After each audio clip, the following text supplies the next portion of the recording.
Soltei a gravação. Bom dia a todos mais uma vez. Acabamos de fazer a chamada e agora vamos retomar o nosso conteúdo. Lembrando do nosso combinado, que é você deixar o seu microfone no mute.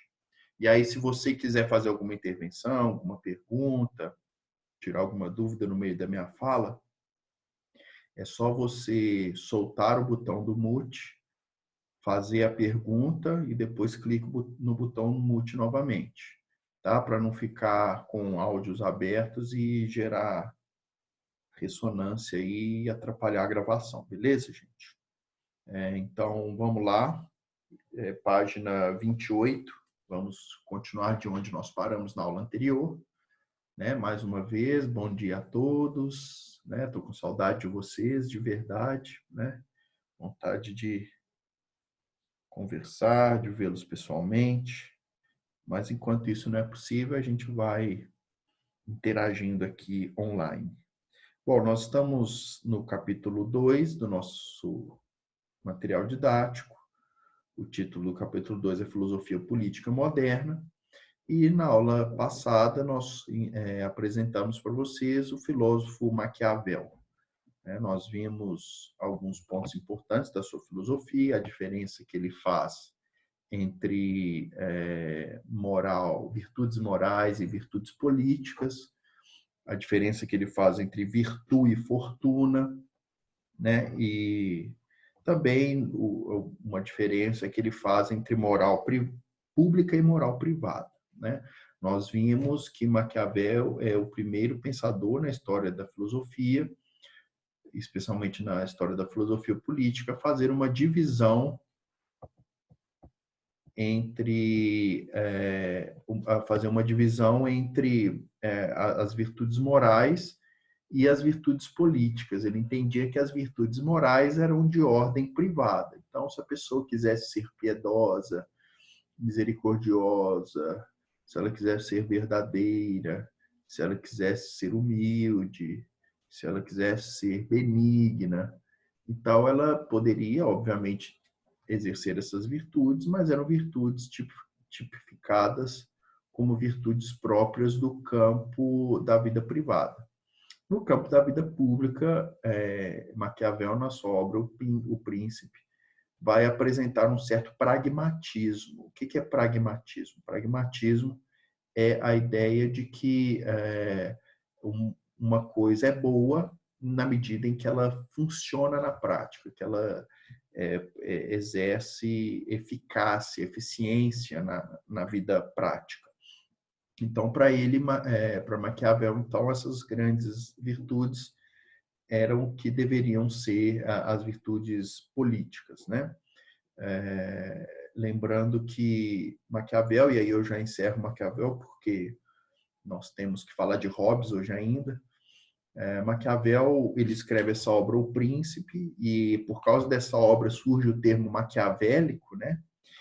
E a gente sabe que maquiavélico hoje é um adjetivo bem pejorativo, porque o senso comum atribui ao pragmatismo de Maquiavel aquela ideia de que os fins justificam os meios. Então, se você, dependendo do fim que você quer ter, e para Maquiavel o fim do príncipe, do governante ou do soberano era chegar ao poder e se manter ao poder,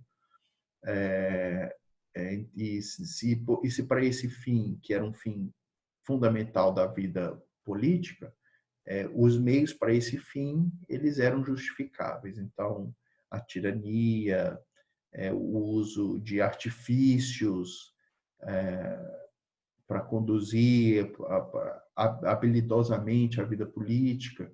Então, isso era válido na medida em que se buscasse alcançar os fins do objetivo da vida política. Tá bom? Então, essa é a ideia do príncipe de Maquiavel, e por isso ele teve essa alcunha. Contudo, para a gente encerrar Maquiavel, a gente tem que destacar que ele escreve posteriormente uma obra chamada Comentários sobre a primeira década de Tito Livio. Comentários sobre a primeira década de Tito Livio. E essa obra mais tardia, Maquiavel vai apresentar que, para ele, a melhor forma de governo era a república, né? Ou seja, a república, res, quer dizer coisa, e pública, aquilo que está ligado à população, ao povo. Então, a ideia de que o melhor governo era um governo em que atribuía ao cidadão o poder político, né? Então, a gente fica questionando qual é a verdadeira posição política de Maquiavel. Se Maquiavel mudou de ideia no avançar da sua vida e se tornou republicano, né? A apostila aqui vai trazer uma compreensão que eu achei bem interessante, na página 30, um capítulo antes do exercício de aprendizagem, vai apresentar para a gente a ideia de que Maquiavel defendia uma moral do bem comum. E ele entendia que para determinadas conjunturas sociais e políticas, você tinha modelos mais adequados de exercício do poder. E na época do príncipe, era uma época de muita fragmentação da política na Itália. Maquiavel é um italiano, né? Então ele faz política na Itália.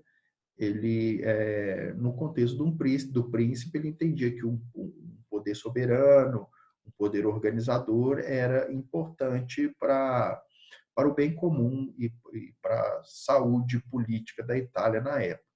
Depois, com a mudança da conjuntura, Maquiavel então apresenta um outro modelo que ele achava mais adequado para o contexto, que era então o modelo republicano.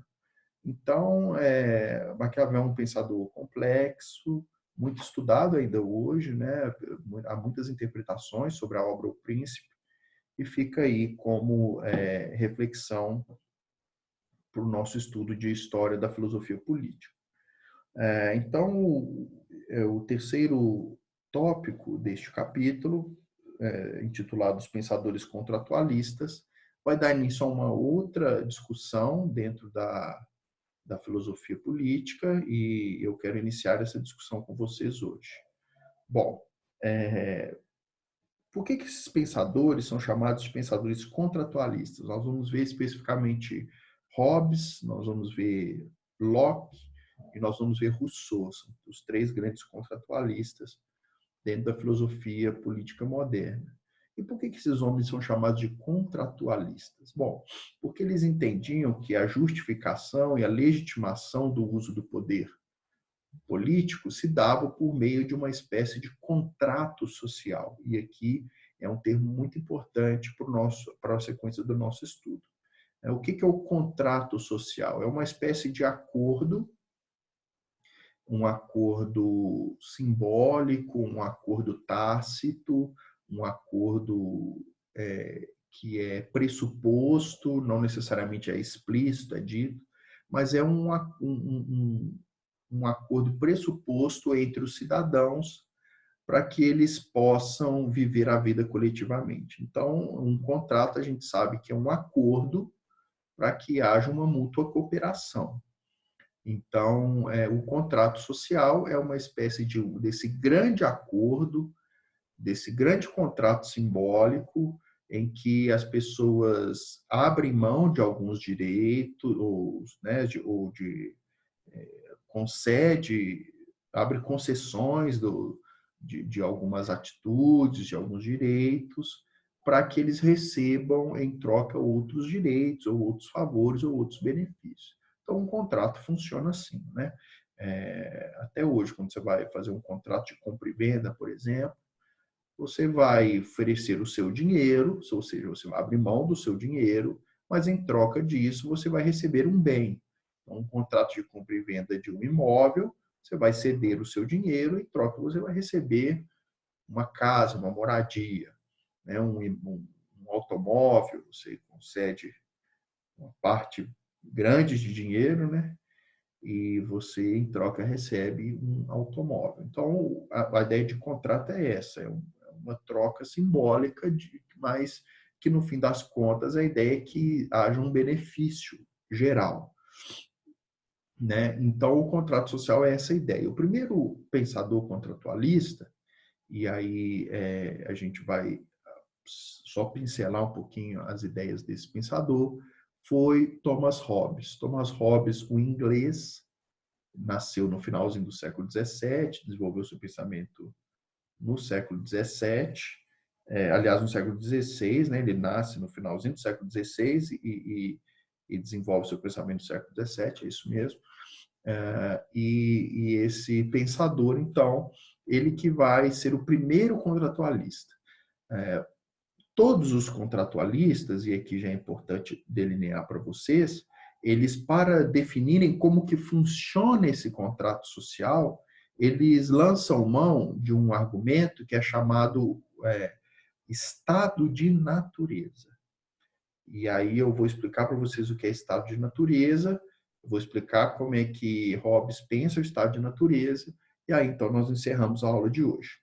Bom, o Hobbes, ele pensa o estado de natureza, né, primeiro explicando o que é o estado de natureza, é uma ideia de como seria o ser humano, qual é a natureza humana antes de uma vida em sociedade organizada, antes da existência do Estado, antes de ter um poder unificador que organize toda a vida social. Como seria um homem primitivo, um homem que não vive em coletividade ou vive a sua vida sem que haja uma regra que seja superior a ele, uma lei ou um governo? Como que seria esse homem? Essa hipótese é o que a gente conceitua de estado de natureza. E todos os filósofos contratualistas eles vão pressupor um estado de natureza, porque na medida que eles pressupõem a condição humana nesse estado de natureza, eles vão buscar, a partir dessa compreensão, uma justificativa para a existência do contrato social nos moldes em que cada filósofo vai sugerir. Bom, então o Thomas Hobbes, ele é defensor de um Estado absolutista, ele foi tutor, ele foi professor de um futuro rei na Inglaterra, um período muito conturbado, que foi o Carlos II, e ele, buscando justificar a legitimação do poder absolutista, ele vai definir que o estado de natureza é um estado em que o ser humano vive numa condição muito negativa, em que o homem é o lobo do homem. É uma frase de Thomas Hobbes, uma frase muito famosa dele: o homem é o lobo do homem. O que essa frase quer dizer? Quer dizer que no estado de natureza, sem que haja uma lei, uma ordem, um governo que estabeleça as regras da vida coletiva, as pessoas elas destroem umas às outras. O homem é o lobo do homem.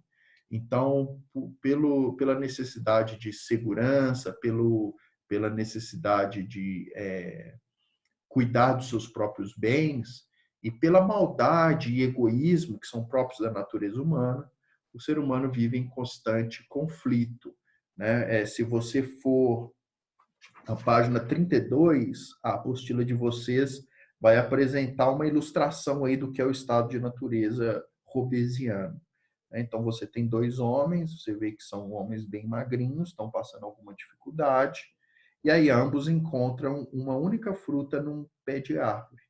E aí eles vão brigar para obterem essa fruta, e aí eles saem na porrada, aí vocês podem ver na página 32, dá uma briga, uma pancadaria, e o que sai vitorioso pega a fruta e sai comendo, enquanto o outro está todo machucado no chão. Bom, isso é um exemplo de como funcionaria a vida sem um poder político. É o homem devorando o homem, é o homem destruindo o homem, é um estado de profunda violência, de guerra, de conflito, cada um lutando pelos seus próprios interesses, um estado de muita violência, de muita insegurança, de muito desconforto. E aí, por causa disso, então, por causa desse estado de natureza apresentado por Hobbes, que é um estado muito negativo do ser humano, ele vai propor, então, um remédio, né, um contrato social muito rigoroso também. E aí nós vamos deixar para entender como que funciona a ideia de contrato social em Hobbes, né, a ideia de uma justificativa filosófica para o absolutismo a partir da próxima aula, tá ok? Eu vou parar a gravação agora e aí eu vou deixar um tempinho para que você faça perguntas, tire dúvidas, esclareça, e né, se tiver tudo ok aí, ou se tiver alguma dúvida, eu vou deixar alguns minutinhos à disposição de vocês para a gente poder conversar. Então, como eu disse, eu vou parar a gravação agora e a gente continua a nossa aula mais alguns minutinhos na parte de dúvidas, tá bom?